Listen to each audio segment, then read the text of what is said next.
Andrés era un chico apuesto y con una personalidad seductora. No tenía muchos meses que se había mudado hacia el poblado y ya era un galán que no pasaba desapercibido, al punto que prácticamente él podía tener a la chica que quisiera comiendo de su mano. En los primeros meses de estadía se había dedicado a gastar sus ahorros en todo aquello que él quisiera, pero después de quedar en ceros, Andrés decidió laborar y fue así como encontró un trabajo como repartidor de agua. No detuvo su plan de Casanova, incluso dentro de sus jornadas laborales, y había logrado llevar a la cama a varias de sus clientas. Pero todo fue diferente cuando conoció a Inés. El chico se encargaba de proveer el agua al convento, ubicado a pocos kilómetros del poblado, e Inés era la monja quien se encargaba de recibir a los proveedores. Andrés quedó cautivado con ella desde el primer momento en que la vio, pues era una joven muy bella y en medio del convivir diario, él sintió un deseo enfermizo por la chica. Aun cuando ella nunca le dio indicios de interés, más allá de la cortesía mostrada cuando lo recibía para comprarle el agua. A pesar de nunca recibir algún indicio de interés por parte de la chica, el joven repartidor, confiado plenamente en sus dotes de galán, le confiesa su amor. Pero fue rechazado, pues Inés era muy firme en su convicción de servirle a Dios. El chico era arrogante y recibió ese rechazo como un golpe directo a su ego. Por ser guapo, pensaba que ninguna mujer se le podía negar y entonces, presa a su obsesión malsana, acudió con doña Graciana, quien era conocida como una bruja que practicaba magia negra. Y entonces Andrés le cuenta a la bruja sus deseos de hacer suya a Inés. En un principio, la bruja no quería acceder por el costo de hacer un amarre a alguien directamente protegido por el mandato de Dios, como era el caso de Inés. Pero al chico eso no le importó y estaba dispuesto a pagar el precio que se le fijara, sea lo que sea. Ante la insistencia del chico, la bruja accede a su petición, pero antes le advierte que el amarre tendrá consecuencias muy catastróficas para él y para la monja. Él la ignora y le dice que eso no importa, él solo quería tener a Inés, aunque sea lo último que haga con su vida. La bruja entonces le da al chico un brebaje verduzco y le comenta que para que surta efecto deben tomarlo ambos en el mismo momento, en el mismo envase. El chico solo se limita a decir que así será. No fue muy difícil para Andrés encontrar una manera de seguir las instrucciones tal cual la bruja se lo había pedido. Y un día que llegó a surtir el agua al convento, llevó consigo un nuevo envase de medio litro. Cuando Inés salió a atenderle, se lo regaló, diciéndole que era parte de un nuevo producto que se estaba comercializando e invitó a la chica a que lo probara. Ante la insistencia del chico, la monja accedió a probar el agua, pero solamente fue para decir que no encontraba nada diferente.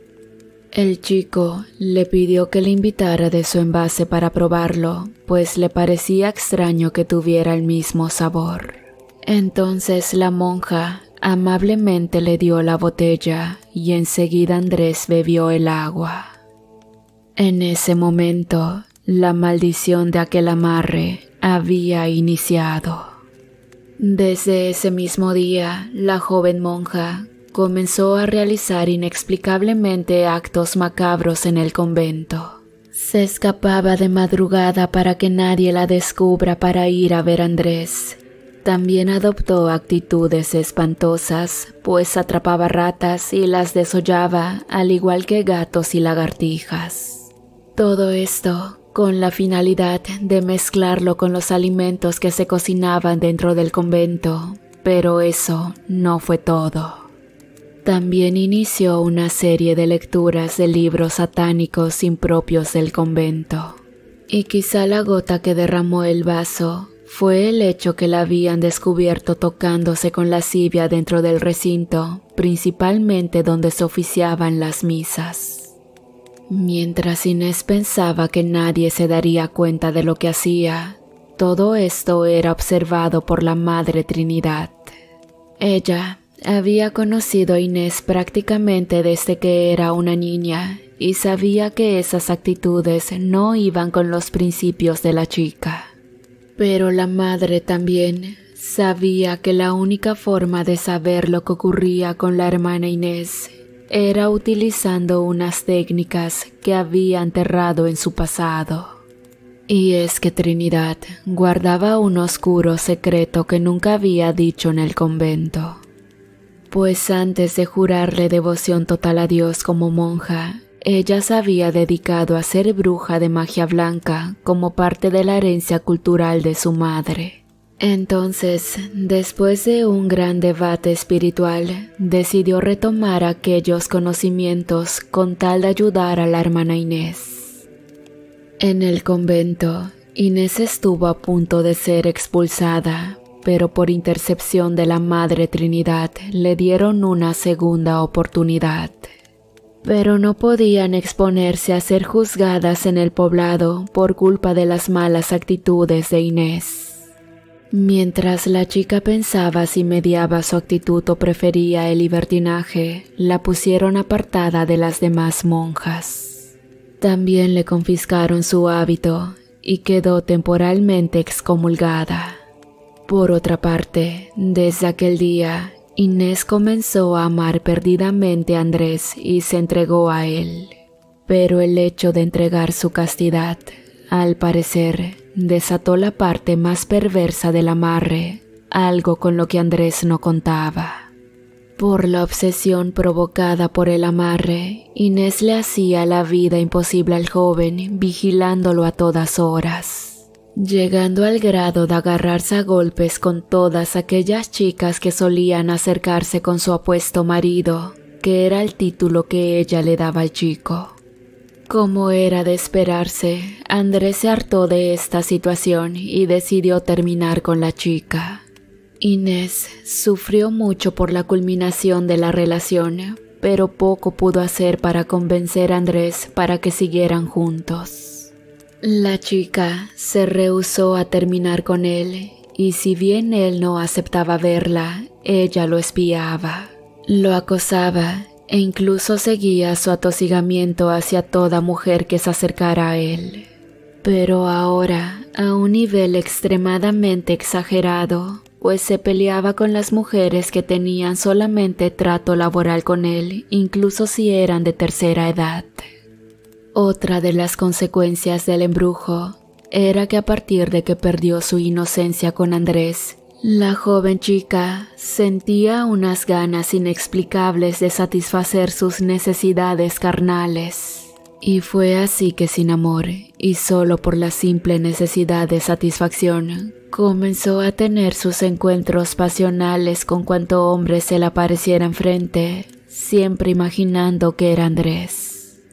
La habitación que se le asignó dentro del convento solo le servía para llegar a dormir. Y una noche, cuando la chica estaba profundamente dormida, la Madre Trinidad aprovechó para tomar unas cosas personales de la chica. Todo esto con tal de ayudarla, aun cuando pensaba que estaba faltando a su palabra de nunca más practicar la brujería.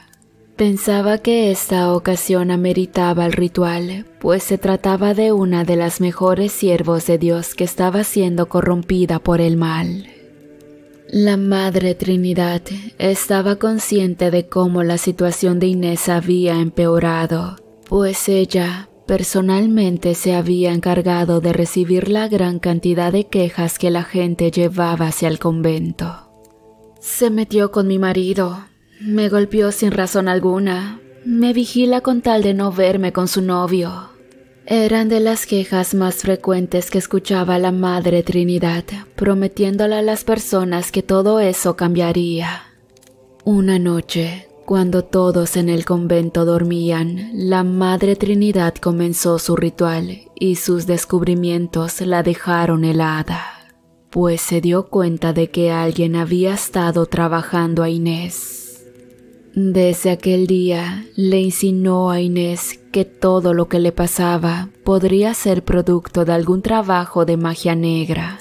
Pero Inés, influenciada fuertemente por el poder del amarre, negaba todo eso y pensaba que solamente se trataba del pensamiento de la madre.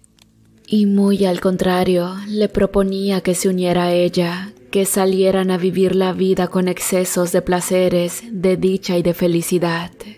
La Madre Trinidad solamente se lamentaba ante las palabras de la chica. Sabía que debía hacer algo rápido por ella antes que esté completamente corrompida por el poder del mal.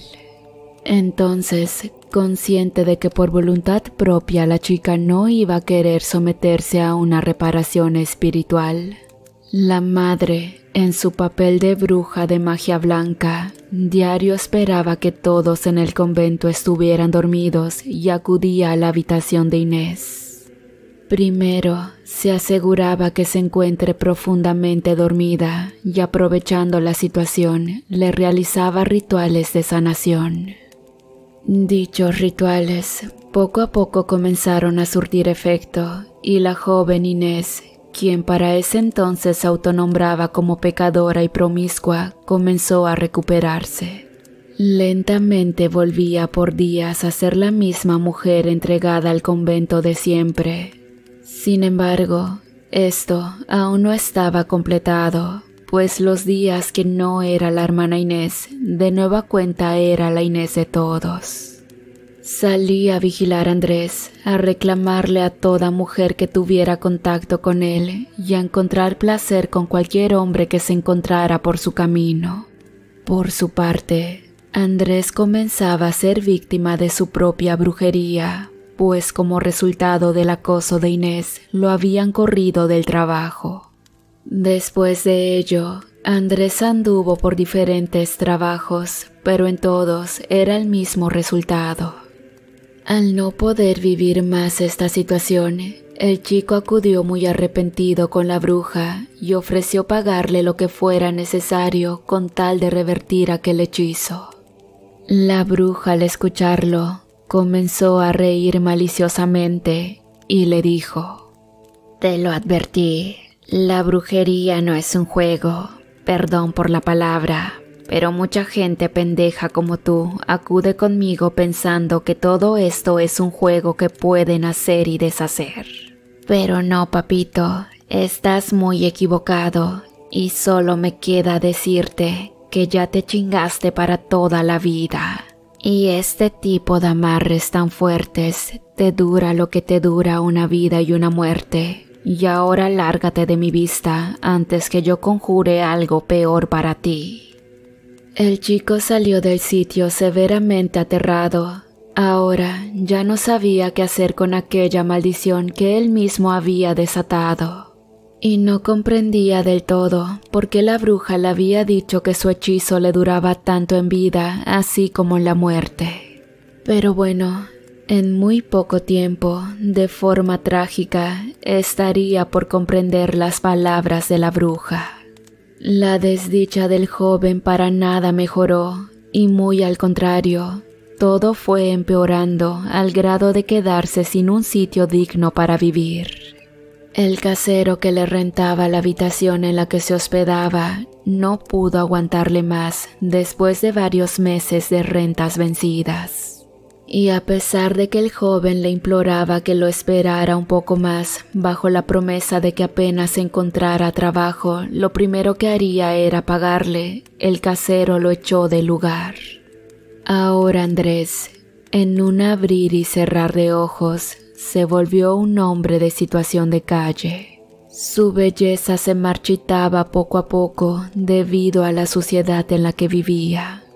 A veces hurgaba entre la basura con tal de conseguir un poco de comida, y muchas veces se tenía que disputar de aquellos restos con los perros de la calle, situación por la cual su rostro, tenía muchos rastros de aquellas batallas por subsistir.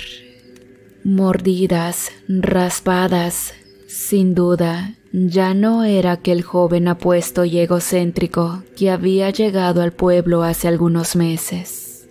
Ante la falta de un sitio para vivir, había hecho su vivienda un terreno baldío en donde había improvisado con objetos que había encontrado en la basura, una pequeña habitación de tales dimensiones que solo le alcanzaba para acomodar sus periódicos y dormir.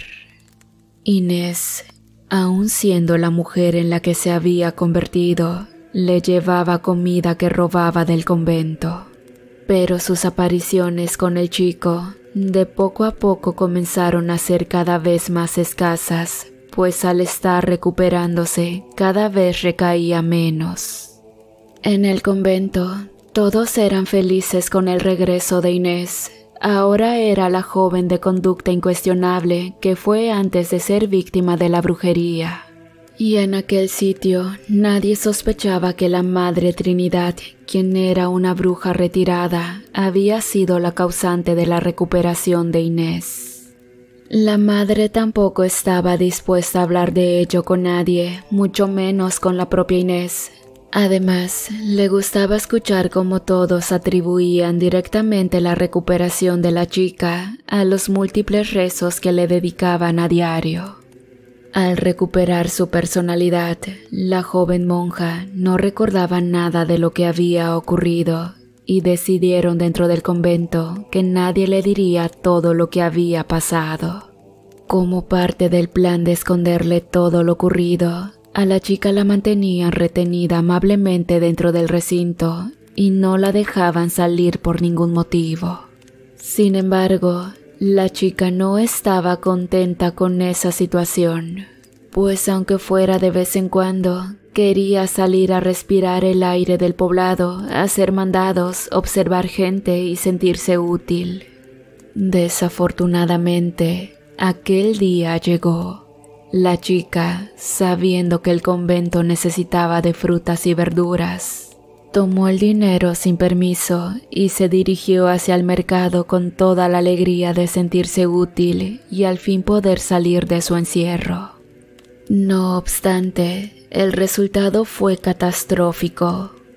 Los hombres, al mirarla, se acercaban a ella con lascivia y le hacían todo tipo de propuestas indecorosas que ella tomaba con indiferencia. Pero con mucha pena de no saber por qué le ocurría eso, las mujeres la insultaban al verla. Pero la gota que derramó el vaso fue toparse con una mujer que había jurado vengarse de ella. Pues en su momento, la propia Inés, estando bajo los influjos de la brujería, había golpeado a la madre de esta señora, una adulta mayor que solamente platicaba con Andrés mientras esperaba a que éste le surtiera sus garrafones de agua. Ante los ojos atónitos de la gente, la monja fue golpeada con salvajismo por la mujer, dejándole múltiples lesiones en el rostro.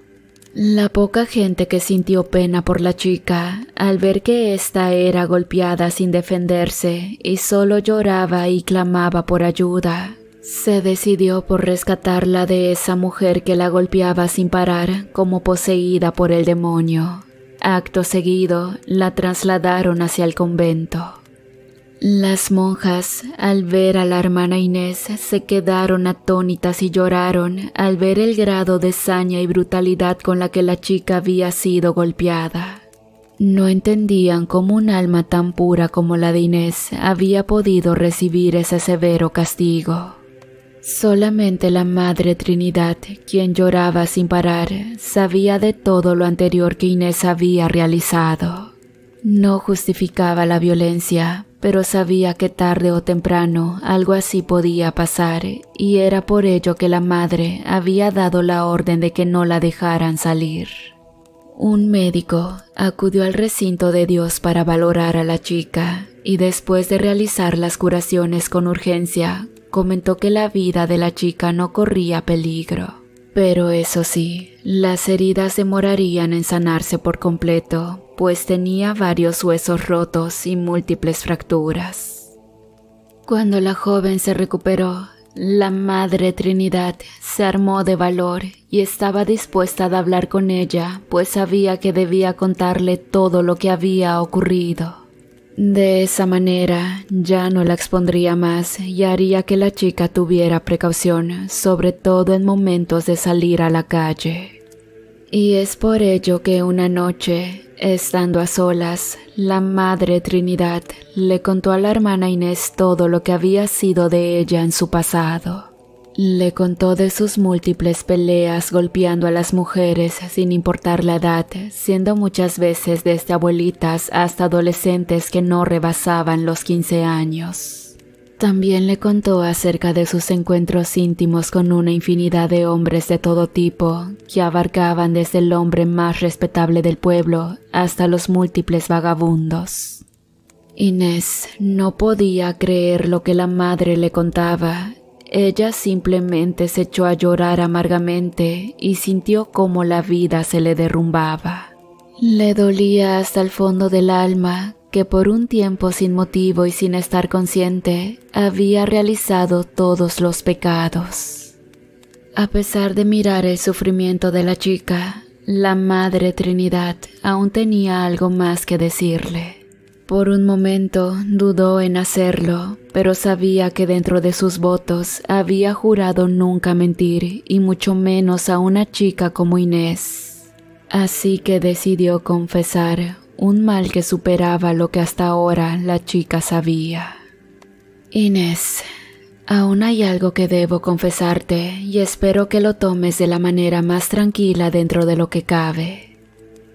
Sí, hable de una vez, madre. No sé qué pueda ser peor que todo esto que me ha ocurrido. Al momento de valorarte por la golpiza que recibiste, el doctor me dijo que estabas embarazada. Tenías aproximadamente un par de meses, pero como consecuencia de los golpes lo perdiste. En ese momento, Inés estalló en llanto de nueva cuenta. Nunca había sido su sueño ser madre, pero tampoco tenía el corazón para recibir ese tipo de noticias. Y a pesar que estaba consciente que cualquier hombre del pueblo pudo haber sido el padre, sabía que la pequeña criatura que crecía dentro de ella no era el culpable de todo lo que había sucedido.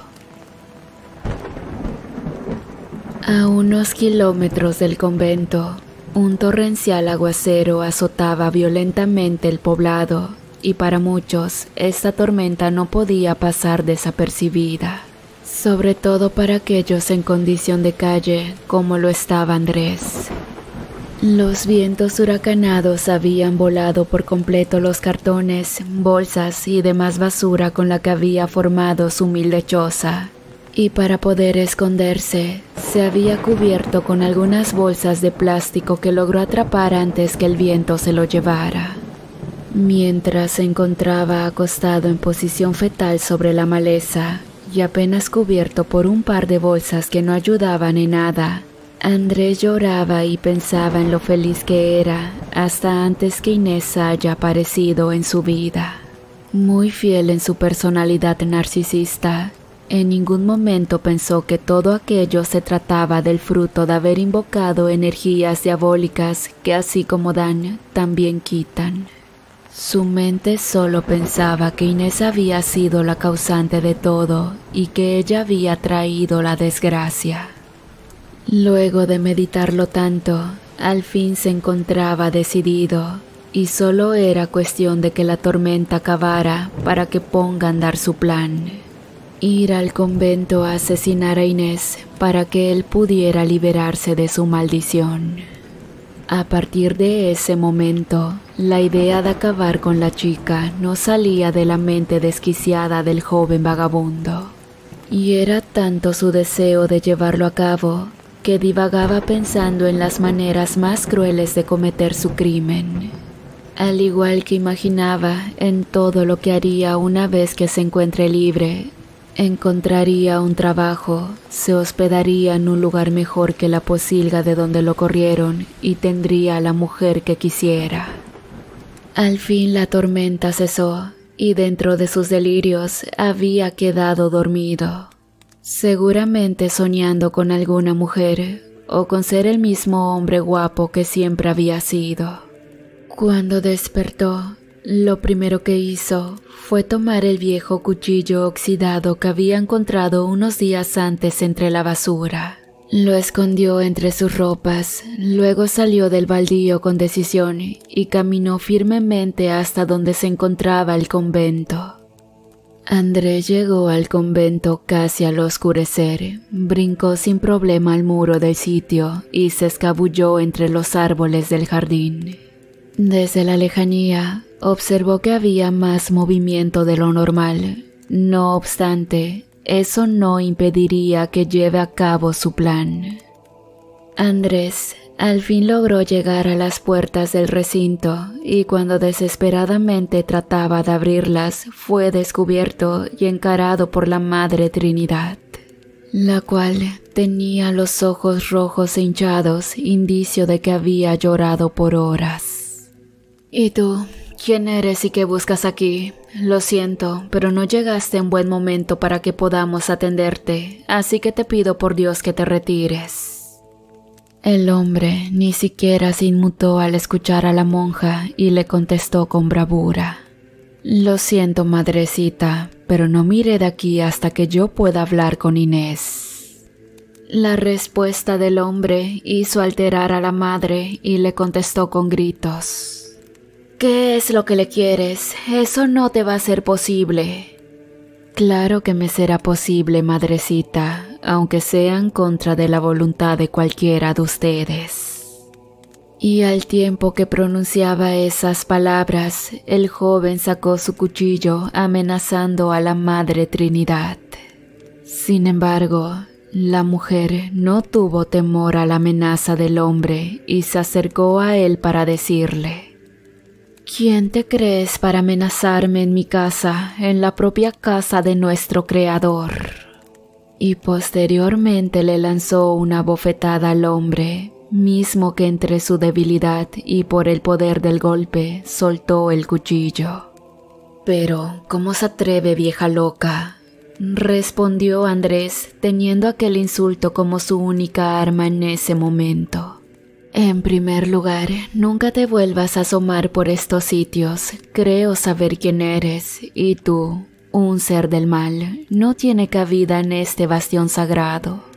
En segundo lugar, yo sé todo lo que le hiciste a la hermana Inés y lo vas a pagar caro. El propio karma y tus propios actos te darán tu merecido. Y en tercer lugar, nunca más volverás a ver a Inés, porque ella ahora acompaña a nuestro Señor Padre en el cielo». Entre desconcierto y asombro, el vagabundo no daba crédito a lo que la madre le había dicho. Por una parte se sentía descubierto, pues él asumió que el convento entero ya se había enterado de la maldad que le hizo a Inés. Por otro lado, no creía del todo la supuesta muerte de Inés, y pensaba que seguramente se trataba de algún invento barato para que él se alejara de ella. «Lo siento, madrecita, pero no creo en nada de lo que usted me dice».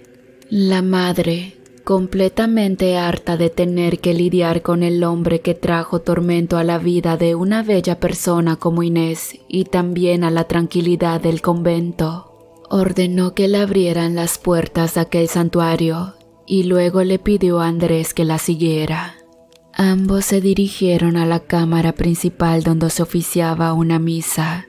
Sin excepción, no había ni una sola monja que no llorara amargamente. En medio de la ceremonia había un féretro, y fue allí cuando la Madre Trinidad invitó al hombre a que mirara dentro de éste.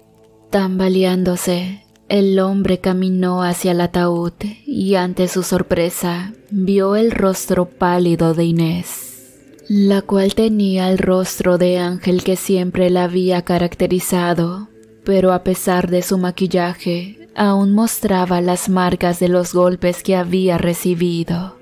Después de eso, la madre acompañó a Andrés hacia la salida y como última petición, él le preguntó a la madre de qué había fallecido la joven monja.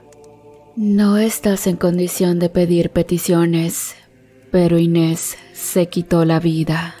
No pudo soportar todo el mal que le hiciste con el hecho de embrujarla y terminó por quitarse la vida en un momento cuando todas nos encontrábamos dormidas.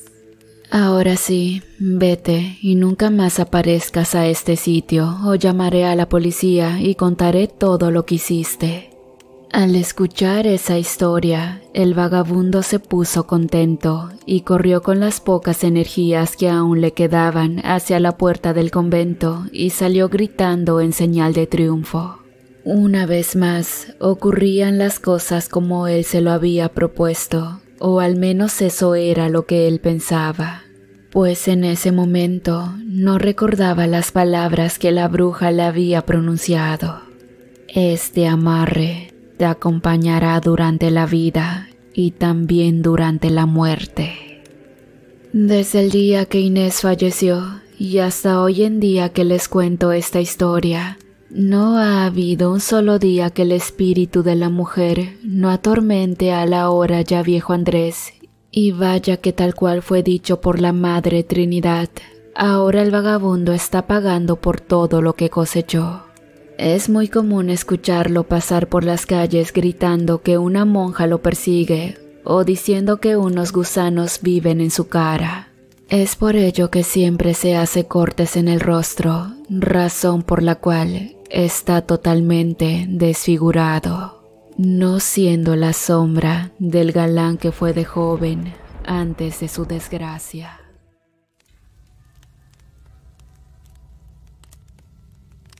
Anteriormente se tenía la creencia de que el sepultar personas en iglesias, catedrales y conventos se debía al hecho de honrarlas y garantizar así el descanso de sus espíritus. Pero con el paso de los años se descubrió que más que usarlos como relicarios, estos suelos sagrados en realidad eran una prisión, debido al hecho de la vida descontrolada y llena de libertinajes de esas personas. Este, sin duda, es un hecho que escandaliza y provoca el terror en aquellos que son más puritanos. Pero esta impresionante forma de sepultura aún se practica en algunos lugares en las provincias más alejadas. En esta ocasión nos mandaron esta escalofriante historia de terror. Se trata de la historia del convento del pueblo maldito. Esta historia me fue contada por unas amigas que prefieren permanecer como anónimas debido a que mucha gente, en especial jovencitas, resultaron muy afectadas. Actualmente ya son abuelas y vivían cerca de ese pueblo en las cercanías de Villa Corona, Jalisco, México. Se dice que en el pueblo de San Gregorio existía un convento dedicado especialmente a este santo. Al ser los pobladores demasiado devotos, no vieron con malos ojos que las monjas gregorianas visitaran el pueblo pidiendo caridad para los pobres. Y entre el pueblo y el convento estaba una choza solitaria donde habitaba un siniestro anciano que no admitía la visita o invasión de sus terrenos a nadie, por lo que a todos extrañó el hecho de que las monjas frecuentaran tanto la famosa cabaña. En la opinión de todos los habitantes de la región, no hubiera habido nada fuera de lo usual. Quizás solamente el anciano había ablandado su corazón, pues de hecho dejó de portarse agresivo con los pobladores. El caso es que cosas aterradoras comenzaron a sucederles a muchas chicas en el pueblo, ya que por lo regular terminaban saliendo de clase sin un previo permiso. Estas adentraban en el monte, eso no sería extraño, de no ser porque muchas de ellas desaparecían sin dejar rastro alguno. Las pobres chiquillas jamás volvían a ser vistas de nuevo. Los hechos provocaron el pánico en la población a tal grado que los profesores ordenaron que ninguna alumna de los colegios podía salir de la institución, a menos que sus familiares fueran a recogerlas, porque terminaban atrapadas por horas y las que se oponían quedaban en castigo en su intento de salirse. Mientras el anciano siniestro andaba cada vez más activo, incluso iba al pueblo para comprar sus víveres. Nadie supo su nombre, solo recuerdan que su cabaña se encontraba cerca del convento de San Gregorio. Él solo iba a esa iglesia, era de todos conocido, pero nunca se le veía marcharse o salir aun cuando el servicio religioso hubiera terminado. 3 chicas de la escuela se organizaban para salirse de clases, entre ellas Clara, la hermana de Isidro. Un joven herrero que con su hermana habían quedado huérfanos, solo se tenían el uno al otro, por lo que la cuidaba incluso al grado de ir por ella al colegio. Pero lamentablemente las chicas iban a verse aparentemente con unos muchachos, por lo que decidieron escaparse de las clases antes de que se dieran cuenta. Cuentan testigos que una monja las encontró en la parte trasera de la escuela y antes de salirse pareciera que estaban hablando de algo y tomándose de las manos corrieron en dirección del monte. Al llegar la hora de la salida, Isidro se presentó a recoger a su hermana, pero no la veía por ninguna parte, por lo que solicitó a las maestras si podía pasar a buscarla. Lo llevaron directamente a la dirección para que Isidro diera el reporte acerca de la falta de su hermana. Pero las maestras dijeron que Clara no había asistido ese día al colegio. Aparte de afirmar que ameritaba un castigo por su mala conducta, pues eso era una falta que iba directo al expediente. Isidro se marchó preocupado. Lo que a él le preocupaba realmente era que Clara no haría eso por sí misma y ahora estaba perdida. Se fue a casa, la esperó toda la noche, pero Clara nunca volvió. Isidro se presentó a las autoridades, organizaron la búsqueda, pero nunca encontraron rastros ni de Clara ni de sus compañeras. Quedaron como una estática desaparecidas en la zona, pero ahora el detalle de la monja les dio un buen pretexto para indagar en esas tierras. Cuando Isidro junto con las autoridades se presentaron al convento, la Madre Superiora les dijo que desafortunadamente no podía atenderles, pues las hermanas estaban cumpliendo con un castigo debido al mal comportamiento, además de que no era bien visto que hombres entraran a las instalaciones fuera del horario y día del servicio religioso. Los oficiales se tomaron todo como una broma, pero la directora del convento quiso poner un alto a los hombres de manera prepotente. De hecho, al grado de hacerles salir inmediatamente de las instalaciones. «No sé si lo notaron, caballeros», dijo Isidro, que el rostro de la Madre Superiora cambió de manera drástica al momento de ordenarnos que nos fuéramos. Evidentemente la monja estaba ocultando algo, por lo que los hombres junto con el joven herrero se quedaron fuera del convento. Estaban ocultos entre los densos matorrales para poder apreciar en caso de que algo extraño sucediera. La fría noche les hacía estar muy incómodos, pero la espera valió la pena al llegar la hora maldita. Justo a las 3 de la mañana, un misterioso hombre encapuchado iba acompañado de 3 jovencitas. Al momento, la mismísima Madre Superiora abría el portón para dejarles entrar. Esa era una casualidad quizás, pero el asunto era que debían esperar a observar algo para poder catear el convento. No podían darse el lujo de invadir la propiedad hasta tener una prueba de que allí se estuviera cometiendo un crimen. Isidro estaba desesperado, pero el comisario tenía razón. Debían esperar que algo se cometiera en ese lugar para tener pruebas y poder proceder a entrar. Decidieron usar un señuelo, pidiendo a 2 jovencitas de la vida galante su ayuda. Estas accedieron debido a que una familiar de ellas también había desaparecido en circunstancias parecidas a Clara, la hermana de Isidro. Las vistieron de colegialas y las dejaron deambular solas por un rato en las calles junto con Isidro, que tenía los rasgos más finos y atractivos. Con un poco de esfuerzo, un uniforme y bastante maquillaje, le disfrazaron como uno de los pocos agentes encubiertos de la época. Después de 3 horas, la carnada funcionó. Una monja las abordó, ofreciéndoles ir a un lugar para que cenaran algo y no tuvieran frío. Los hombres y el comisario de civil seguían de lejos al cuarteto, que como todos sospechaban, se adentró en el monte hasta llegar justamente a las puertas del convento.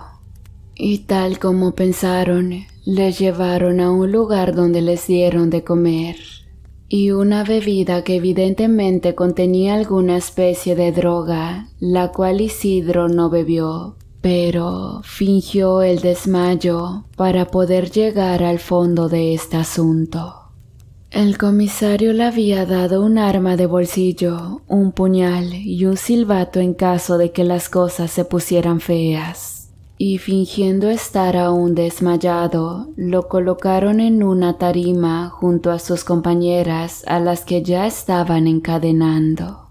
Pero algo hizo que las monjas las dejaran para después, sin percatarse que Isidro, vestido de mujer, había quedado sin ataduras. Gritos y aplausos recibieron a la Madre Superiora junto con un hombre encapuchado, el cual, al despojarse de su largo abrigo, pudieron darse cuenta de que no era otro que el vejete. De repente, una joven monja se acercó a Isidro y notando que ni era mujer, ni estaba dormido ni atado, le dijo en voz baja: «Has venido a ayudarnos, ven conmigo, ellos estarán distraídos por horas». De hecho, casi nunca recuerdan lo que harán después del evento principal. Y así escondieron a las chicas y observando detrás de un grueso pilar, Isidro notó que la Madre Superiora se despojaba de sus ropas a excepción de su capucha, quedando al descubierto su voluptuoso cuerpo, solamente cubierto por un corsé de cuero y unas largas botas de tacón aguja. Y el vejete, haciendo alusión a un obispo, comenzaba una especie de misa negra donde el actor principal era un macho cabrío negro, el cual era acariciado por las monjas ya totalmente desnudas. La información que tenían los agentes de la ley estaba muy corta, pues varios muchachos de entre 20 y 30 años encadenados eran azotados, humillados y ultrajados. Cuando las muchachas despertaron y vieron todo eso, identificaron que ese sujeto no era otro que un exconvicto que se había fugado de la prisión de San Juan, debido a sus creencias satánicas y haberles quitado la vida a varias muchachas en Veracruz y la ciudad de Morelia. Los jóvenes tomaron sus armas y descendieron al sótano de la institución. Tomaron la retaguardia para no ser descubiertos, mientras la monja los guiaba por los pasillos. Una vez en el sótano, encontraron varios pupitres viejos, además de una puerta al fondo del pasillo. Después de varios minutos, los muchachos empezaron a escuchar una débil voz que provenía del interior de una de las puertas. Abrieron la puerta. Allí encontraron otro pasillo demasiado largo, pero esta vez con puertas a los lados.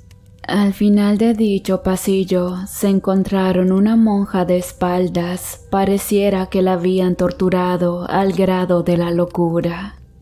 Esta estaba de igual manera que las otras, desnuda, solo con la capucha puesta y severas cicatrices en su espalda, glúteos y piernas. Con su brazo en alto, le señalaba una puerta para que pasaran por ella, la cual estaba abierta. Al entrar al cuarto, encontraron a una de las muchachas extraviadas más recientemente. Hincada al final del cuarto oscuro, estaba desnuda, encadenada de piernas, brazos y cabeza. Además que en toda su parte trasera tenía llagas espantosas desde el nacimiento de la espalda hasta las plantas de los pies debido a los latigazos. Todos se horrorizaron y al salir, nuevamente la monja le señaló que abrieran otra puerta. Al hacerlo, allí dentro encontraron otra escena aún más terrorífica. Una chica que sangraba profusamente de su zona íntima, además de su recto, presentaba moretones, golpes y la falta de varios dientes. La puerta siguiente albergaba a una chica con espantosas cicatrices por todo su rostro. Además de tener las piernas ensangrentadas, cicatrices de quemadas muy profundas por todo su cuerpo, casi sin cabello, ella también estaba encadenada. La siguiente puerta mostraba una escena por lo más deprimente. Una mujer de edad indefinida yacía sin vida en un charco de rojo intenso, mezclado con sus propias heces y orina. La cantidad de golpes, cicatrices y laceraciones eran imposibles de cuantificar y desgraciadamente ello le quitó la vida. Justo después de ver esta escena salieron corriendo al pasillo, pero ahora la monja le señalaba otra puerta más al fondo. Con temor y una sensación de escalofríos, los valientes jóvenes abrieron la puerta. Allí el hedor a podredumbre y humedad, así como excrementos, eran verdaderamente tortuoso e insoportable. Encontraron el cuarto repleto de cuerpos y osamentas. Había tantos que no se podían contar, de pared a pared y siendo devorado por las ratas. Cientos de cuerpos en descomposición de hombres y mujeres jóvenes. Y lo peor de toda esa dantesca escena era ver un manchón oscuro del otro lado de la gran habitación, pues al acercarse pudieron darse cuenta con suma tristeza y horror que se trataba de un gran túmulo apilado a base de cientos de embriones muertos que evidentemente pertenecían a las monjas. Isidro le dijo a las chicas que sin importar lo que pasara, debían detener esa locura. Era insano, cruel e inhumano someter a esas personas a actos tan bajos y asquerosos sin su consentimiento. Todos salieron rápidamente del pasillo con rumbo a la parte superior de la construcción, pero esto ocasionó que la monja misteriosa volteara a mirarlos.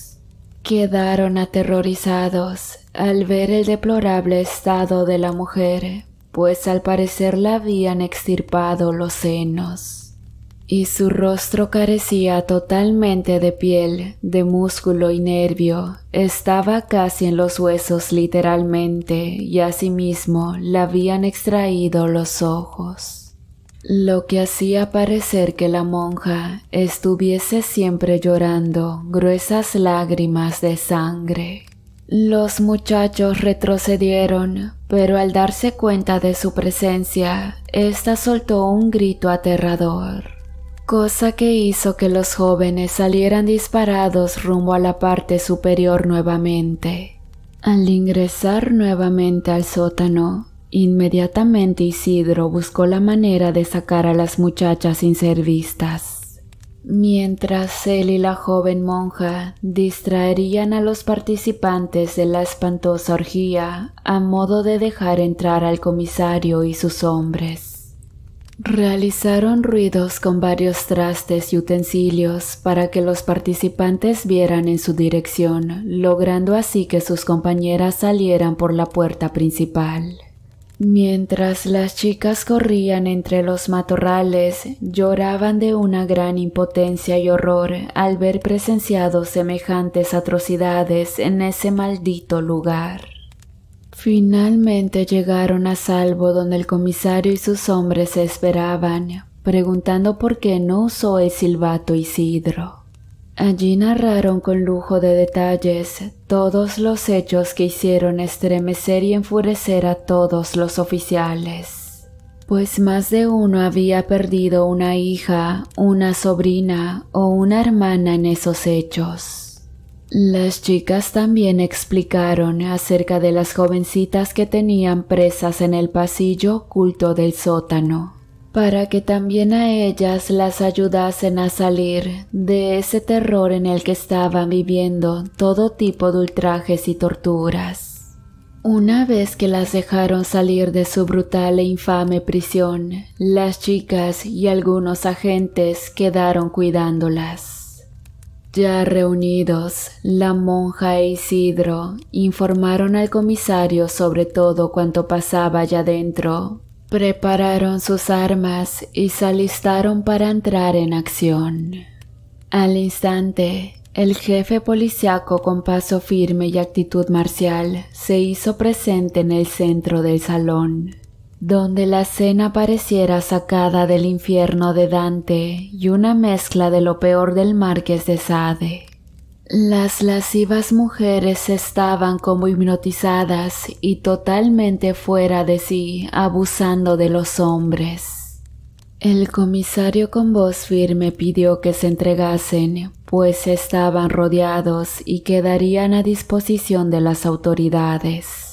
Pero después de algunos minutos, y como no atendieron al pedido de orden del máximo representante de la ley en ese lugar, el oficial disparó varias veces al aire, quedando todos paralizados en el momento.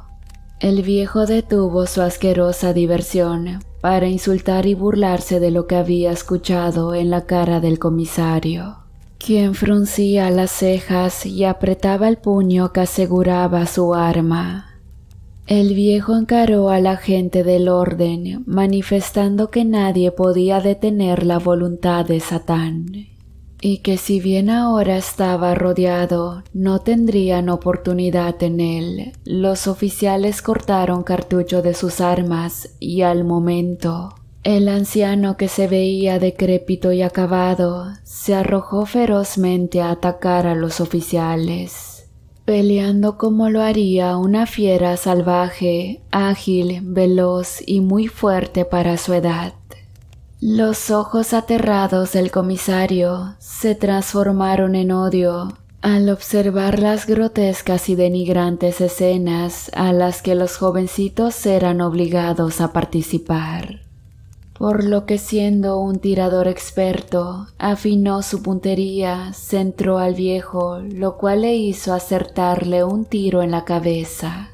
Hizo que el anciano cayera pesadamente sobre su costado izquierdo, sin la posibilidad de moverse otra vez. La lesión le había reventado la columna. El asqueroso anciano soltó un aullido lastimero de dolor y coraje, maldiciendo al comisario, a sus hombres y al pueblo entero por su osadía, mientras el policía serena y calmadamente reabastecía su arma de nuevo, solo para vaciarle los 15 litros de su pistola al cuerpo del maldito abusador, que quedó hecho una masa informe en el piso en medio de su propia podredumbre. La Madre Superiora, intentando salvar a su señor, de igual manera se arrojó sobre el comisario con la agilidad y fiereza propias de un felino. El policía luchaba en vano contra su atacante, cayó al piso con esa salvaje mujer haciéndole mucho daño. No podía quitársela de encima, la cual había ya provocado profundas heridas con sus afiladas uñas. hasta que de súbito la superiora dejó de moverse y comenzó a tener fuertes espasmos agónicos y a echar sangre por la boca. La joven monja que les había ayudado le había clavado el gran puñal de caza de Isidro en la espalda. El comisario malherido y los jóvenes observaron que las monjas salían totalmente desorientadas a alguna especie de trance, y al darse cuenta de lo que pasaba, comenzaron a arrodillarse y tratar de esconder con pudor su desnudez. Y gritando y llorando de puro terror, al no saber qué era lo que había sucedido, la superiora se incorporó de golpe, queriendo atacar a la joven monja. Pero Isidro fue mucho más rápido y la ultimó de igual manera, descargándole toda su arma en el lomo a la mujer. Luego que todo se hubo tranquilizado y que muchos de los habitantes del pueblo fueron llamados para ayudar a tranquilizar a todos los presentes, la joven monja relató el cómo esa mujer y ese supuesto anciano en realidad eran amantes. Él había escapado de prisión con ayuda de sus amigos brujos, pues él mismo era uno. La mujer un día apareció y se hizo pasar por la madre superiora, aunque todas las hermanas sabían que no lo era. Se sabe que la mujer usó la brujería que el viejo le proveía para apoderarse no solamente de las riquezas del convento, sino que vio la gran oportunidad de saciar sus asquerosos apetitos con las mujeres del pueblo. Así es como se asentó en las cercanías del convento alzando una vieja cabaña, donde hizo un pacto con el diablo para apoderarse del convento y convertirlo en su burdel personal. Así fue como comenzaron a dopar a las monjas para que obedecieran ciegamente a sus órdenes, deseos y voluntad, sin hacer preguntas ni tener conciencia de lo que hacían realmente. No eran conscientes de las aberraciones que llegaron a cometer bajo la tutela de esa mujer y su despreciable amante. Asimismo sacrificaban a las personas que traían una vez, se cansaban de ellas, dejándoles descomponerse en los cuartos que vimos abajo. Después de esos sucesos, las autoridades descubrió que las monjas que mostraban resistencias eran golpeadas hasta arrebatarles la vida. Los cientos de cuerpos que encontraron las autoridades coincidían con todas las personas que habían sido reportadas como desaparecidas en aquellas regiones. Allí fue donde, resignado y lleno de dolor y tristeza, el mismo Isidro pudo identificar los restos de su hermana. Cuando la monjita terminó de decir esto, se dirigió al sótano nuevamente. Isidro y el comisario, así como las muchachas, le siguieron para agradecerle su valiosa ayuda. Pero ésta entró en un cuarto, donde al ingresar, notaron el cuerpo de una monja que había sido atada de pies y manos. Frente a ella, un plato con lo que hacía adivinar que le dejaron morir de hambre de la manera más cruel posible. Esa monjita era la verdadera madre superiora del convento maldito, por eso nunca supieron más de ella.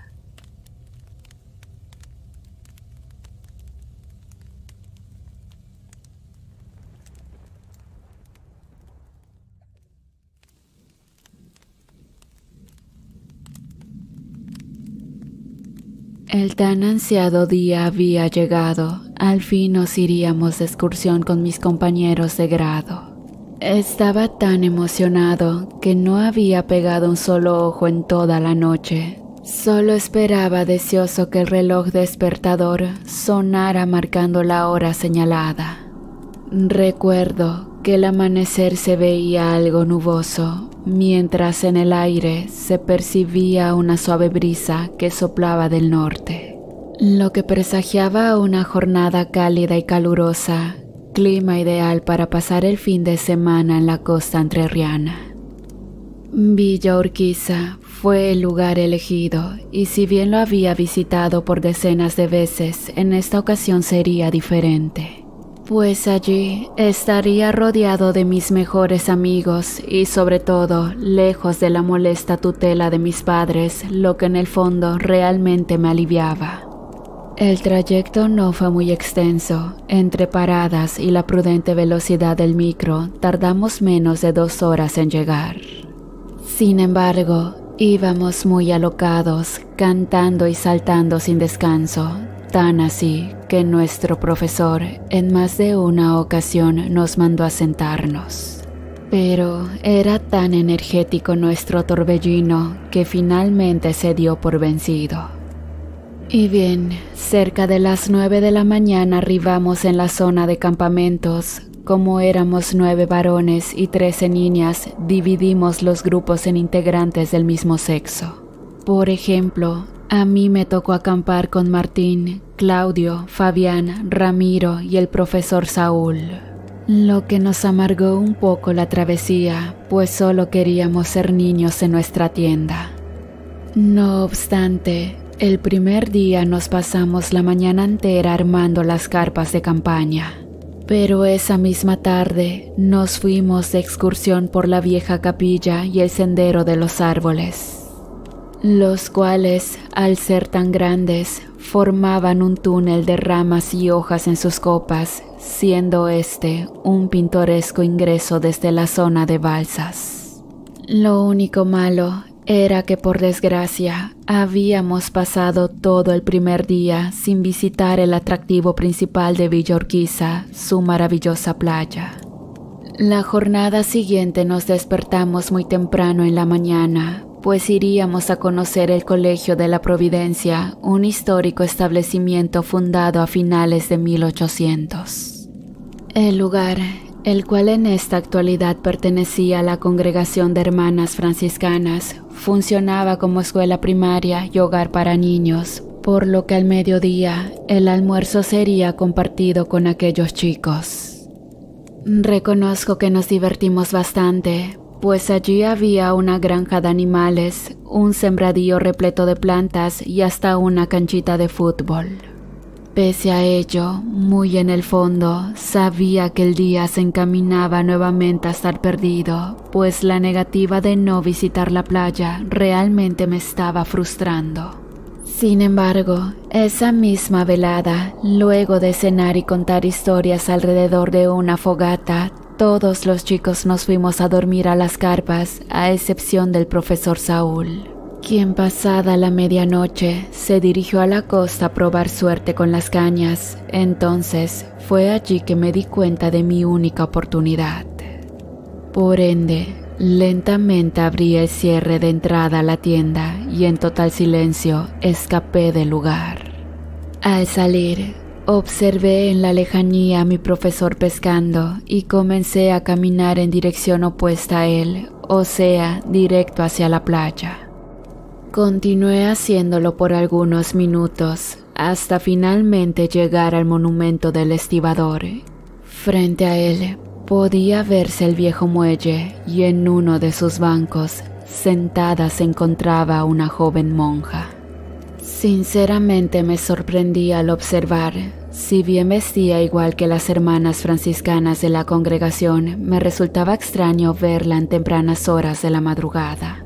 De pronto, ella giró hacia un costado su cabeza, como adivinando mi presencia, y con su dulce voz me dijo: «¿Dónde vas tan apresurado, niñito? Creo que estas no son horas para deambular por la playa».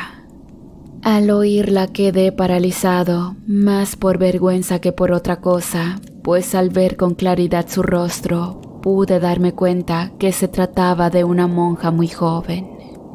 «¿Qué sucede? ¿No hablas? ¿Te comieron la lengua los ratones?»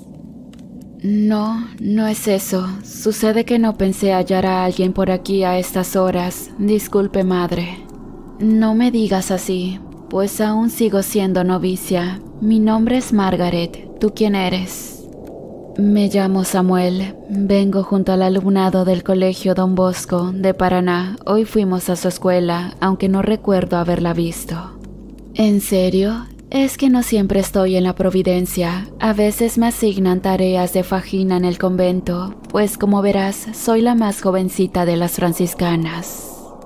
Sí, eso veo. ¿Faxina? ¿Qué es eso? ¿Acaso no sabes? Son los días que nos envían a hacer limpieza al colegio, la iglesia o el viejo convento. Hoy justamente me mantuve toda la jornada allí ocupada. Oh, qué pena. Pero mírale el lado positivo, no te conocí en la mañana, pero ahora sí en la noche. Sí, es verdad, pienso que tienes razón. En fin, te ves pequeñito. ¿Cuántos años tienes? ¿8? ¿9? ¿Qué? El próximo otoño cumpliré 13 años, señorita. Solo bromeaba. Mi cumpleaños es en octubre, donde finalmente llegaré a los 21. Oh, qué bien. Oye, Margaret, ¿qué haces aquí? ¿También escapaste del convento? Sí, a menudo suelo venir aquí a despejarme y ver cómo las estrellas se reflejan en el agua. Además, me hace recordar mucho mi antigua vida. ¿Cómo es eso? ¿A qué te refieres? Antes de entregarme a Dios, me veía muy diferente a lo que soy ahora. Solía sentarme aquí, en este mismo banco de madera, hasta tardía horas en la noche, mientras desplegaba mi ondulada cabellera rubia al viento, acompañada del gran amor que alguna vez tuve, Felipe. ¿Tenías novio? Sí, era el hombre más bueno y hermoso que conocí en esta vida, siempre amable y bondadoso con las personas. ¿Y qué pasó? Sucedió que Felipe era un marinero mercante, viajaba durante meses por el río Paraná, pero un día se embarcó y nunca más regresó. Me abandonó, dejándome aquí sola para siempre. Qué triste historia. ¿Nunca supiste por qué no volvió? Sí, Samuel, pero prefiero no recordar el motivo. De igual manera, él me abandonó. Recuerdo haber sentido mucha pena al escuchar a la muchacha. Entonces, para desviar el tema, le pregunté por algo que me tenía un poco intrigado. Oye, hace unos minutos dijiste que solías desplegar con encanto tu cabello ondulado. Nunca dije que fuera un encanto, pero sí amaba soltarlo al viento. Entonces, ¿qué esperas? Hazlo. Es que no sé si sea correcto hacerlo, Samuel. ¿Qué lo impide? ¿Tu madre superiora? Que yo sepa, la ley ya está infringida desde que escapaste del convento. Eres todo un loquillo, ninito, pero admito que tienes razón. Por favor, perdóname, Jesucristo. En ese momento, la joven novicia quitó el velo blanco de su cabeza, dejando entrever una hermosa y ondulada cabellera rubia que hacía juego con el azul claro de sus ojos. Entonces, hey, ¿qué tanto me ves? Por todos los cielos, Margaret, eres bellísima. Ay, Samuel, me harás sonrojar. En serio, creo que después de mi santa madre jamás vi a una chica tan bonita. Oye, basta, no olvides que soy una monjita. Sí, disculpa, me dejé llevar. A veces olvido que tengo 12 años. Descuida. Oye, creo que me iré yendo de aquí, pues apuesto que esa linterna que se ve en la oscuridad ha de ser tu profesor. No, creo que me atraparon. Adiós, Samuel. Gracias por esta hermosa noche. Nos vemos, Margaret. Ojalá pueda volverte a ver. No obstante, ella solo volteó y me sonrió, pero los gritos del señor Saúl fueron los que rápidamente inquietaron la tranquila noche. Samuel, ¿qué haces acá solo? ¿No te das cuenta lo peligroso que es el río en la madrugada? Lo siento, profe, no podía dormir y salí a caminar. Sucedió que sin darme cuenta llegué hasta el muelle, vi el banco y me senté. Perdón. Bueno, pero no se hace eso. Además, ¿con quién estabas? Te escuché hablar con alguien, pero aquí no veo a nadie. Suelo hablar solo, profesor. Discúlpeme, no volverá a suceder. Eso espero. Ahora volvamos a las carpas y para la próxima prefiero llevarte a pescar conmigo antes de verte deambular solo. Al día siguiente volvimos a madrugar, ya que al ser nuestra última jornada, las excursiones las haríamos en la mañana. Eso significa que por fin pasaríamos toda la tarde en la playa, aunque en mi cabeza era otra cosa lo que rondaba, la viva imagen de la joven monja. En un momento pensé que realmente no podía ser. Desde que la vi con su precioso cabello suelto, algo raro sucedió en mí. ¿Acaso de eso se trataban las mariposas en la panza? ¿Qué locuras decía si tan solo tenía 12 años y ella 20? Encima era monja. La realidad es que el resto del día me sentí frustrado a tal punto de preferir estar en mi casa antes de disfrutar la playa. Qué mala suerte la mía. No obstante, esa misma noche, el señor Saúl decidió culminar la última jornada con una serie de juegos de rol, entre ellos el tejo, la mancha y por último las escondidas. Como el desafío eran grupos, me tocó participar junto a 2 compañeras y el mismísimo profesor. Entonces decidimos ocultarnos detrás de un matorral de hierbas frente al muelle del río. Allí habremos esperado unos 15 minutos, tal vez un poco más, pero nuestros compañeros seguían sin poder encontrarnos. De pronto, pudimos notar algo extraño en el agua, un repentino burbujeo que se dirigía desde lo profundo hacia los pilares del muelle. ¿Vieron eso?, preguntó asustada Malena. Sí, seguro debe ser una tortuga, exclamó el profesor. ¿Pero tan grande? No lo sé, chicos, o puede ser una raya. Aquí han atrapado especímenes que superan los 100 kilos. Sí, profe, leí que al ser grandes suelen emerger a la superficie solo para morir. Pobres animalitos, murmuré afligido. Sin embargo, desde ese momento fuimos testigos de algo inexplicable para nuestros ojos. Desde los postes de madera, unas blancas manos se asomaron trepando hacia la parte superior del muelle. Se trataba de una joven novicia, quien rápidamente caminó y se sentó en el banco del muelle. Todos quedaron anonadados, pero más aún cuando me escucharon gritar su nombre. ¡Margaret! En ese instante ellos me miraron, no entendían de dónde conocía a la extraña muchacha. Samuel, ¿acaso sabes quién es ella?, exclamó el profesor, pero yo no respondí, solo caminé con mis ojos cargados de lágrimas hacia el muelle. Margaret, ¿qué es todo esto? Acabas de salir del río y ni siquiera te ves mojada. Lo siento, niñito, nunca debiste verlo. Dios mío, no entiendo nada. Por favor, explícame. Pronto lo entenderás. Créeme que lo siento tanto, no te merecías esto. Pero, ¿merecer qué? En ese momento, el aspecto de Margaret empezó a tornarse cada vez más lívido, al punto que su piel comenzó a rajarse entre sus propios huesos y costillas. Fue tan horroroso que su velo se desgarró, dejando a ver en claras su cráneo partido en varios pedazos. Realmente la escena fue tétrica, cruel y demasiado aterradora. Era tan profundo el miedo que no dejé de temblar ni un solo segundo hasta que mis piernas dejaron de responderme.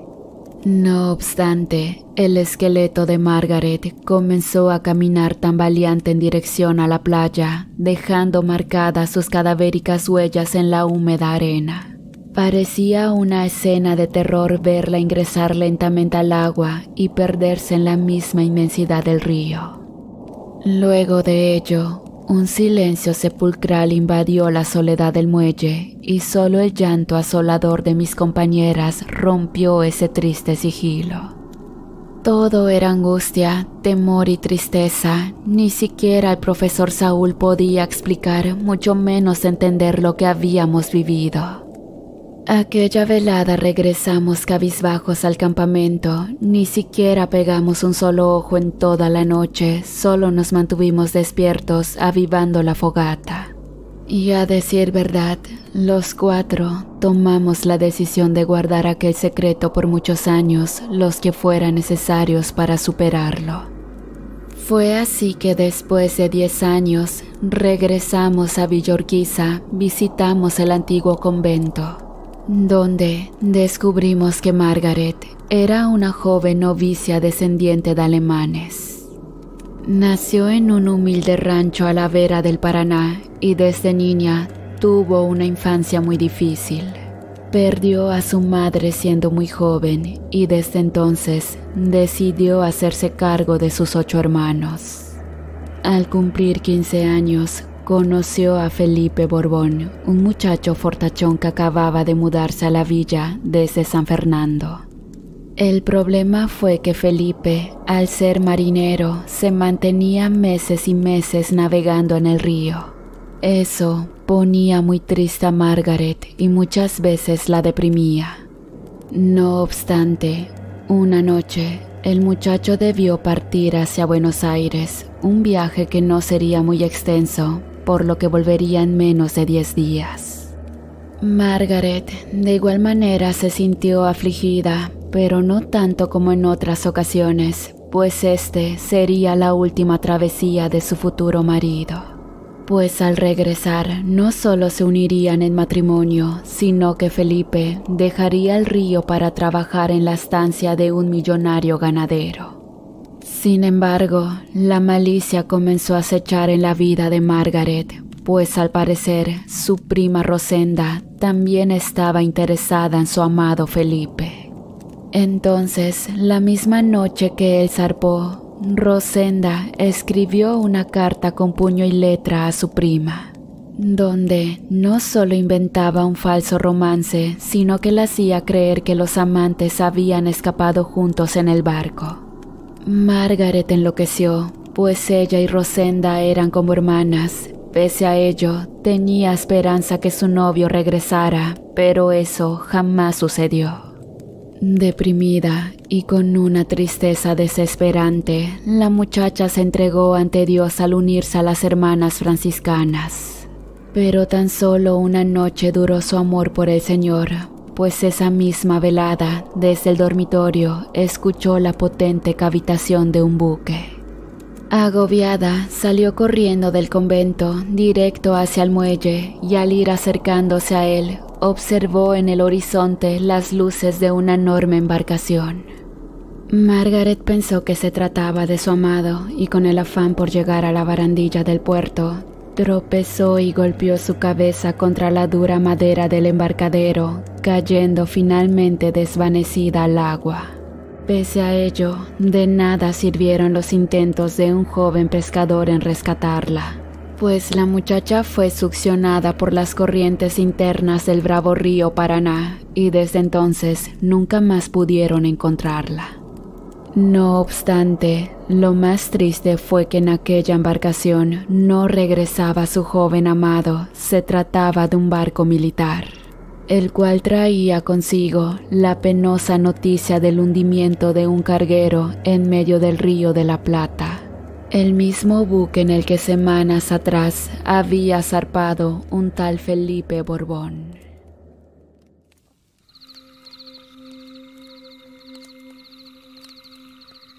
Tras su encuentro con el peligroso demonio llamado el Chacal, Marcos tenía la mente ocupada con cientos de recuerdos.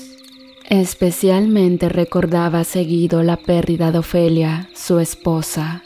El dolor de su partida le estaba destruyendo lenta y dolorosamente. Había perdido gran parte de su pasión por la vida, estaba fastidiado y quería estar solo.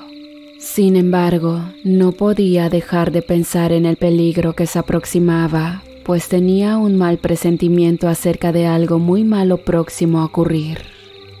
Por más que le daba vueltas y vueltas, no encontraba la respuesta y solo sabía que parte de esa respuesta se encontraba en aquella mujer que lo había ayudado contra el chacal. Es por ello que junto a sus dos amigos, Zeus y Apolo, habían decidido seguirle el rastro. Su andar era veloz y trataban a medida de lo posible evitar desviarse o descansar para no tener contratiempos. Pero fue en un punto del bosque donde tenía que tomar la decisión de cuál camino seguir y sus perros se inquietaron. ¿Qué pasa, chicos? ¿Huelen algo?, dijo Marcos de forma preocupada al ver que sus canes actuaban de manera extraña. Percibían algo y no estaban seguros de avanzar, a pesar de ser una raza fuerte y de gran tamaño, a pesar de ser sabuesos del infierno. Algo los amedrentaba. Zeus y Apolo nunca se habían acobardado en una batalla, ya fuera contra mortales, vampiros, brujas u otros hombres bestia. Pero en esta ocasión se mostraban inseguros, como si lo que olfatearan fuera demasiado peligroso incluso para ellos. Solamente actuaban así cuando un demonio de alta jerarquía estaba cerca. Para el hombre lobo, era evidente que no se enfrentarían a cualquier criatura, y fue por esa razón por la que Marcos utilizó su olfato en su máximo nivel para descubrir qué inquietaba a sus animales. Y en ese instante percibió que había otro aroma, un cobrizo y familiar aroma a sangre que llamaba su atención. Luego, un leve y debilitado quejido agónico llamó por ayuda. Sin pensarlo, Marcos y sus perros corrieron al rescate. Tomando sus precauciones, se fueron adentrando en el bosque. El justiciero no recordaba que esa parte estuviera tan oscura y tétrica. Desde su incursión en aquel sitio, sintió como una sensación de misterio y miedo llenaba todo el bosque. Y cuando encontró a quien profería esos agónicos sollozos, se quedó petrificado. Se trataba de un hombre casi anciano, pero solamente tenía la parte superior de su cuerpo y evidentemente estaba muriendo. Al tratar de calmarlo, el anciano le dijo que no había tiempo. Le comentó que hacía poco tiempo llegó a esas tierras una bruja malvada, la cual era muy conocida por su belleza seductora. Pero a pesar de que la conocían, ella cambiaba su táctica y nadie sabía quién era en su forma humana. El campesino decía que esta bruja tenía un poder especial para atraer a los hombres hacia ella. Se mezclaba durante el día entre la gente común en la plaza para después, con sus grandes encantos irresistibles, seducir a los hombres y llevarlos al bosque. Allí llevaba a cabo su macabra ceremonia, pues una vez que los jóvenes o viejos despertaban del trance, la bruja los poseía, llevándolos a un estado de éxtasis y placer indescriptible. Sin embargo, nadie sospechaba que detrás de su aparente pasión, la bruja tenía un oscuro secreto. Su verdadera intención era devorarlos.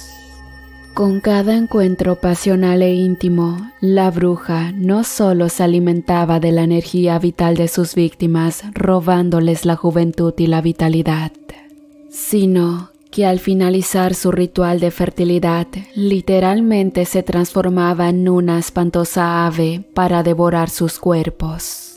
Los jóvenes, en su ignorancia, caían fácilmente presas de su seducción y se entregaban a ella sin saber el fatal destino que les esperaba. El justiciero escuchó con atención lo que le contaba el moribundo hombre acerca de lo que se decía sobre esa famosa bruja. No podía olvidar que una de esas arpías había acabado con la vida de su querida Ofelia. Así que decidió enfrentarla, aun cuando esto le traería un retraso en su misión principal. Marcos le preguntó al hombre cuál era el camino hacia el poblado. El hombre hizo una mueca indicando el camino a tomar y posterior a ello dio su último suspiro para luego fallecer. A toda velocidad, el licántropo junto con sus perros se desplazó hacia el pueblo y una vez que llegaron por el cuerpo del lugareño, se dispuso a salir a cazar a la maldita bruja, armado solamente con su gran valor, su astucia, sus colmillos, garras y sus feroces perros. Se adentró en la espesura del bosque, esperando el momento de enfrentarse a ese demonio, sin percatarse que de su encuentro estaría lejos de ser lo que él pensaba. Se escucharon tiros a la lejanía y al acudir a donde supuso estaban cazando a la criatura, una joven monja se topó con él y debido a la diferencia de estatura y peso, la chica cayó pesadamente al piso. Sorprendida y asustada, miró al licántropo a los ojos como esperando algún efecto, pero nada ocurrió. Marcos amablemente le tendió la mano para ofrecerle su ayuda y notó que la muchacha era sumamente atractiva, pero algo rebelde. Y no sé, había algo inquietante, extraño en su semblante, algo que no le permitía ver con claridad la energía de la chica. Sin sospechar que estaba precisamente frente a un poderoso demonio femenino que se llevaba a los muchachos para seducirlos.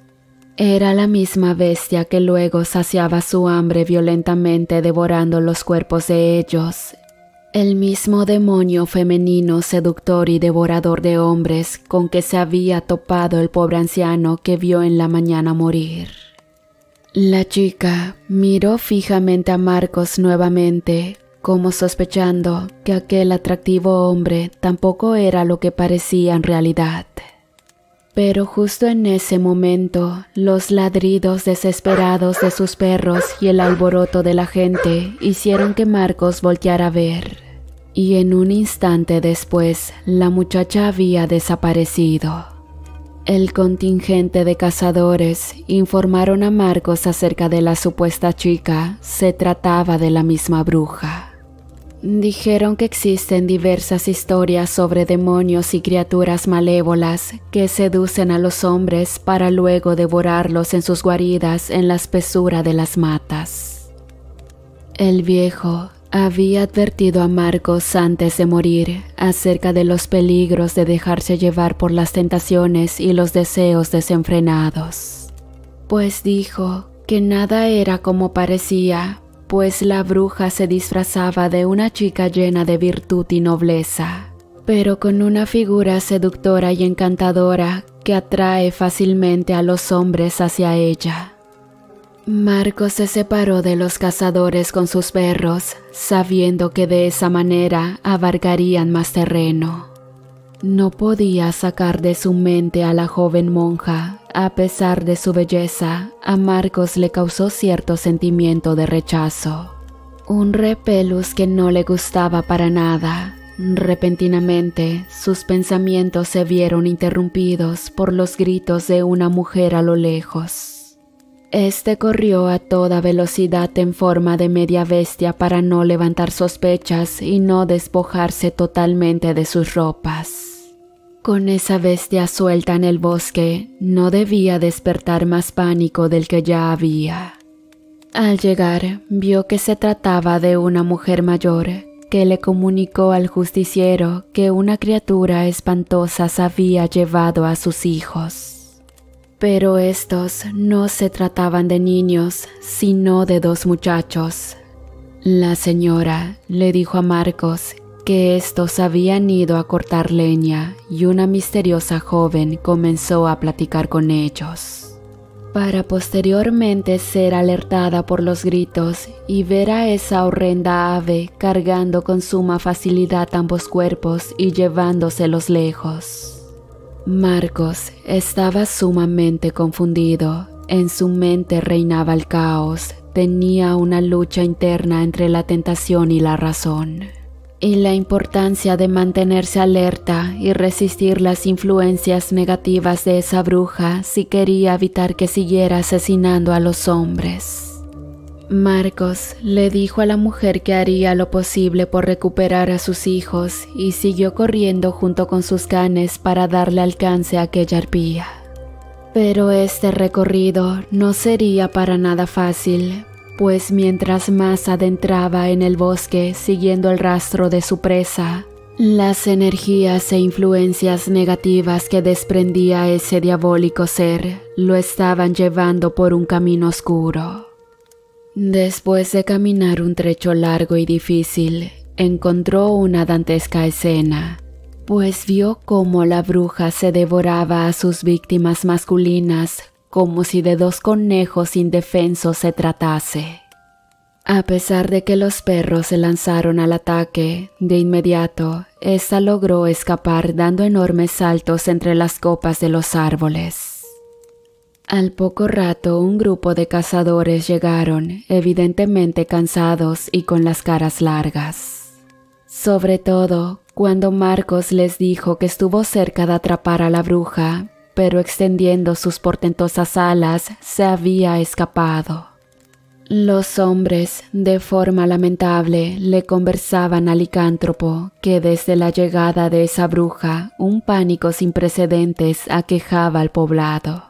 Pues 1 o 2 hombres desaparecían al día y solamente encontraban sus restos entre los árboles. Ya en los pueblos aledaños estaban alertados acerca de desconfiar de toda mujer sola, pues aunque sabían que la bruja era de fuera, nadie hasta el momento podría descubrir su identidad. Al ver que no habría más avances tratando de adivinar, Marcos decidió que sería bueno infiltrarse entre los vecinos y dar con el paradero de esa bestia. Pero se le hizo muy extraño que en vez de encontrar un lugar pintoresco y acogedor, al adentrarse entre las calles, se vio en medio de las sombras de un oscuro y misterioso pueblo. Todo el mundo andaba agachado y en voz baja se hablaba sobre la bruja. Hablaban de una mujer siniestra que se alimentaba de sus víctimas masculinas. Pero, aunque todos sospechaban de todos, en realidad nadie sabía quién era, pues su identidad permanecía oculta. Lo que sí sabían perfectamente era que la bestia acechaba en la oscuridad y seleccionaba cuidadosamente a sus presas. Nadie podía descubrir quién era en realidad esta bruja y mucho menos imaginarían que la bruja vivía cómodamente entre ellos. Sor María, una de las monjas que asistían al orfanato de San Benito Abad, era una mujercita hermosa, encantadora, joven y muy casta. Era el vivo ejemplo de la pureza, admirada por sus dotes de virtud y halagada por su gran belleza. Nadie creería que el demonio vestiría hábitos de castidad, pues después de cada acto atroz desaparecía sin dejar rastro. Dejaba a la comunidad aterrorizada y sin pistas sobre su identidad, pues ésta se refugiaba en la casa de Dios. Pero como dice el dicho, nada dura para siempre. En una gélida noche, la bruja había seducido a un hombre y lo había llevado a su guarida, donde confiada le reveló su verdadera forma. Después de realizar su ritual de placer, la mujer comenzó a saciar su hambre devorando al masculino. Quizá la mujer no supo medir su gula y teniendo previamente a 2 hombres más como presa, no devoró al chico por completo. Simplemente le arrancó una extremidad y se la comió. Posterior a ello, estaba dispuesta a asesinarlo para no dejar pistas. Pero vio que su víctima no daba señales de vida y lo dejó, sin imaginarse que éste no había muerto. La partida de casa encontró al hombre y notificaron a Marcos que asistiera a la comisaría discretamente y sin decir palabra. pues tenían información sobre la bruja que sería vital para apresarla y acabar con ella. Cuando Marcos llegó, miró con lástima a aquel pobre infeliz, quien describió con santo y seña la identidad de la maldita arpía, tratándose ni más ni menos que de la Santa Hermana María. Una vez sabiendo esto, las autoridades se dirigieron al orfanato, donde sorpresivamente les informaron que la monja se había ido esta mañana. Por alguna razón, los rumores le llegaron como una advertencia y ésta aprovechó para largarse. Pero Marcos no iba a permitir que escapara, por lo que cebó a sus perros con ropas de la mujer para que siguieran su rastro. De igual manera, pidió a los cazadores que se dirigieran por el lado opuesto del bosque para encontrarse en la cordillera a modo de emboscarla. Nadie sospechaba que algo los comenzaba a acechar en la oscuridad y los miraba con ojos hambrientos simplemente como otras presas más. En su andar en el bosque, se adentraron con suma cautela y temor entre el espeso follaje.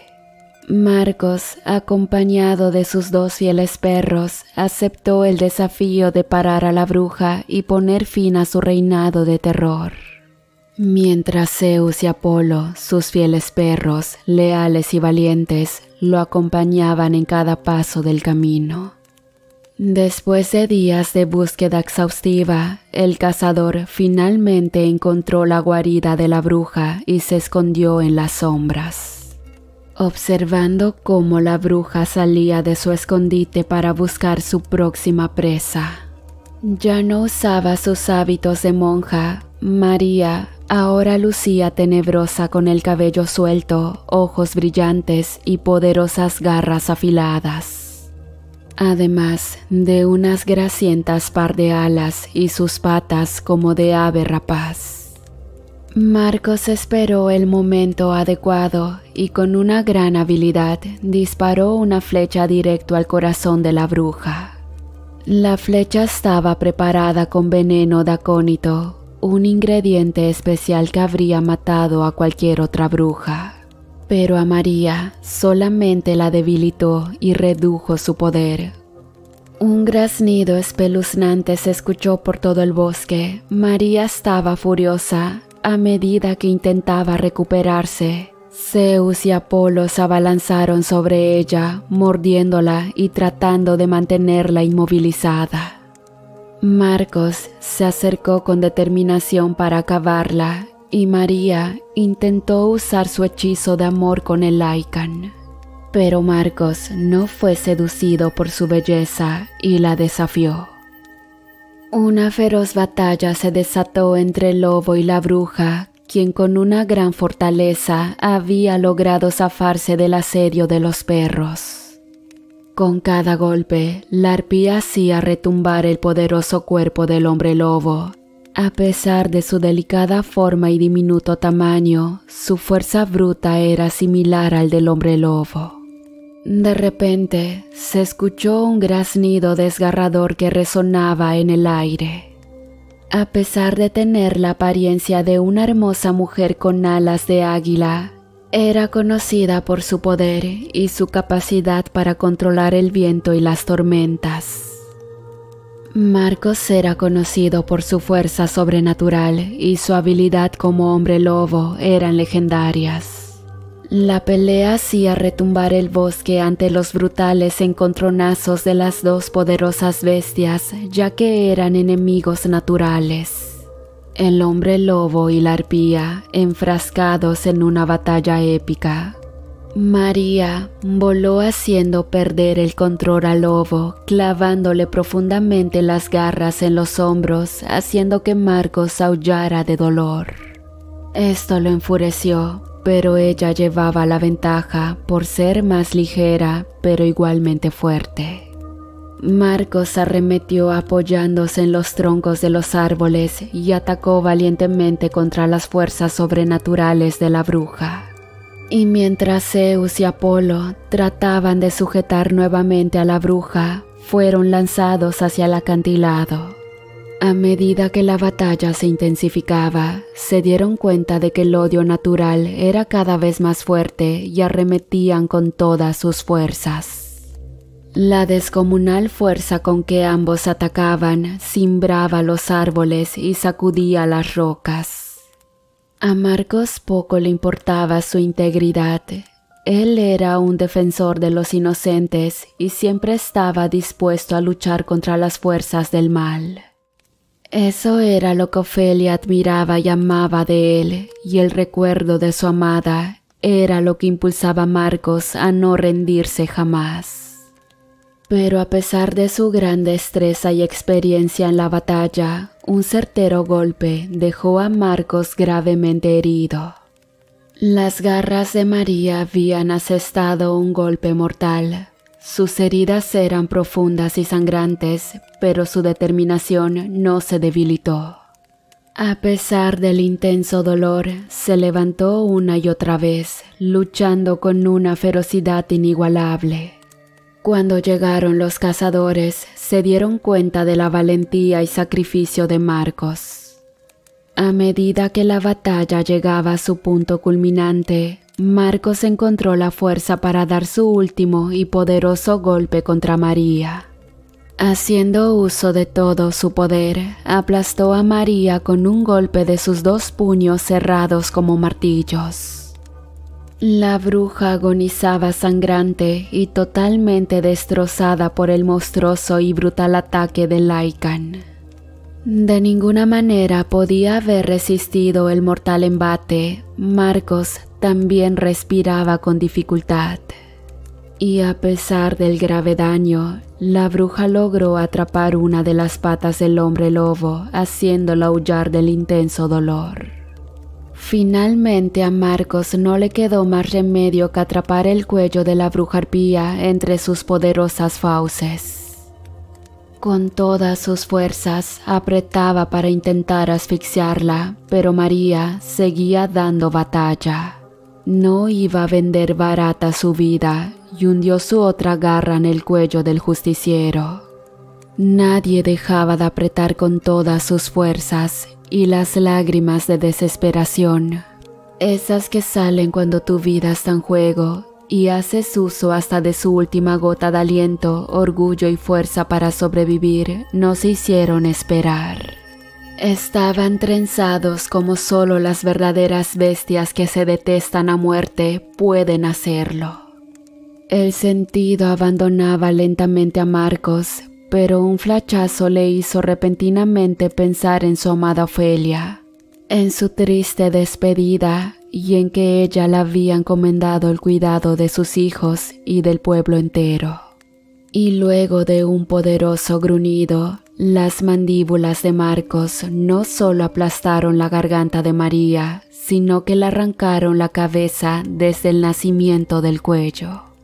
Finalmente la bruja había muerto y el agonizante vencedor jadeaba exhausto en el piso. Había puesto fin de la amenaza de la bruja devoradora de hombres. Los pobladores encontraron a Marcos maltrecho en su forma humana, tirado a un lado del cadáver de la bruja. Fueron testigos prácticamente de la valentía y determinación del licántropo. Lo aclamaron como un héroe.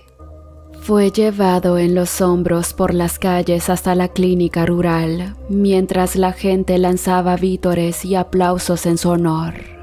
A pesar de sus tremendas heridas, Marcos se recuperó rápidamente gracias a su fortaleza sobrenatural. Y tal como había prometido a su amada Ofelia, continuó protegiendo a los inocentes y luchando contra la oscuridad.